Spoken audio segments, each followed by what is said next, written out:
Continuing with the hunt where I got lost. Well, I'm beginning to realize we're getting down here. It's a winter day. It's overcast. A wintry day. It's overcast. No food. No canteen. 6 bullets.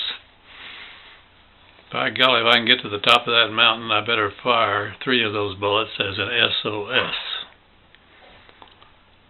Get some help. So I'm moving right along, and I get to the foot of the mountain. Hey, that sucker's big. You go around that mountain. Pretty good trails. Originally, I think animal trails, and then I suspect other hunters have used it year after year. By the way, this was the red grade country, just above the VAIL ski area, and in a few years, an area that was going to be full of condominiums. Well, I get to the top, expecting to look back and see that sawmill. And I'm telling you, I looked in all directions. I don't know how it could be true to be that high and not be able to see it. But I suppose it was how the trees were that were in and around it. So that's a very discouraging, panicky feeling as if, whoa, after all this effort, being so sure I'd know where I was when I got up here, don't have any idea. But the good news is that right over here, kind of behind the mountain, is a river. You're at least going to be able to get water, and water is your most critical need, so that's one good thing. So I stuck 3 bullets in that gun, stuck it in the air, and bang, bang, bang. Listen, listen, listen, nothing, nothing, nothing. Dang. Should I risk the other 3? Yeah, probably better. You're not in very good shape to be out here for any extended length of time, and your best chance is to get some help. So I stuck the gun in the air and fired the other 3 bullets. Bang, bang, bang, bang, bang, bang. Hope, hope, hope.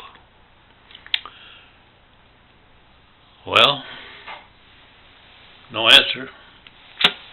Darn, darn, darn. But I guess the thing to do is to go down and get a drink of water and look for some little cubby hole, a little cave, a lot of leaves.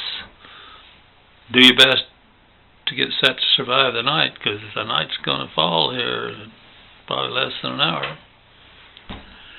So I'm winding my way down, and I'm pretty close to the bottom, but I'm still up enough that I had a heck of a good view out across. And holy cow, there's a guy on a horse. Hello! Hello!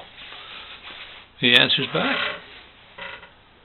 So I realized that he probably had heard those shots and was there for me.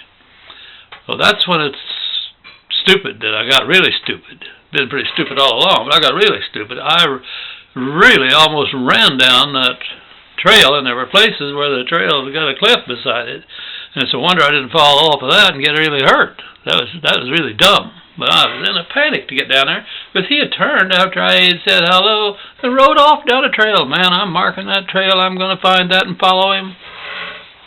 Yeah, you're going to follow him. Got down there on the ground level, the base of the mountain. Could no more tell which trail he'd been on than nothing. So now I'm playing cowboy and Indian, trying to find horse tracks. Because in all that haste and hurry, I didn't even make a good marker as to where he was in relation to where the sun was going down. That's really dumb and green-orange.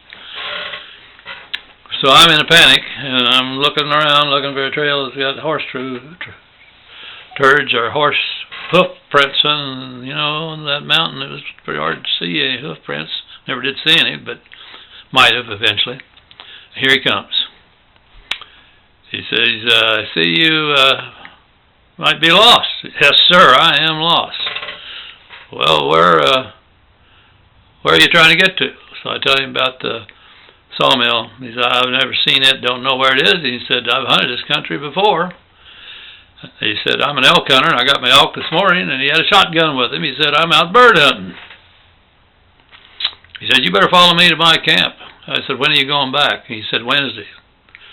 I'm thinking, now you're due to work on Monday, your wife's going to be panicked, your boss is going to be unhappy. I can't do that. Can you direct me where I can get back to one of the main roads? Oh, yeah, he said, I can do that easy. He said, do you have, he's looking me over and realized this guy's not prepared to be out here. He said, do you have any matches with you? No. Come over here, son. He gives me 2 books of book matches, so little paper matches, I'm sure he thought anybody dumb enough to be out without them. I wonder if he can start a fire with 2 books of them. Thank you, thank you, thank you. He said, you going to be all right on water? I said, yeah, I'm not afraid of the river water. He said, what are you going to do? And he told me, you go down, you follow that river for about 5 miles upstream. I was going to go downstream because that's how you can get out of the mountains. And he said, when you get up there about 5 miles, you're going to see camps. And you go over to one of those camps and make yourself known. They'll probably even give you some food to eat. And he said they'll also point you then right to that road. Okay, I thank you, I thank you, I thank you. Now he said, what are you going to do right now? I said, I'm going to hit that trail and go in the direction you said and find a Quakey grove and gather up the dead Quakeys so I can build a fire and make my camp. Then I'm going to get a drink of water and go to bed.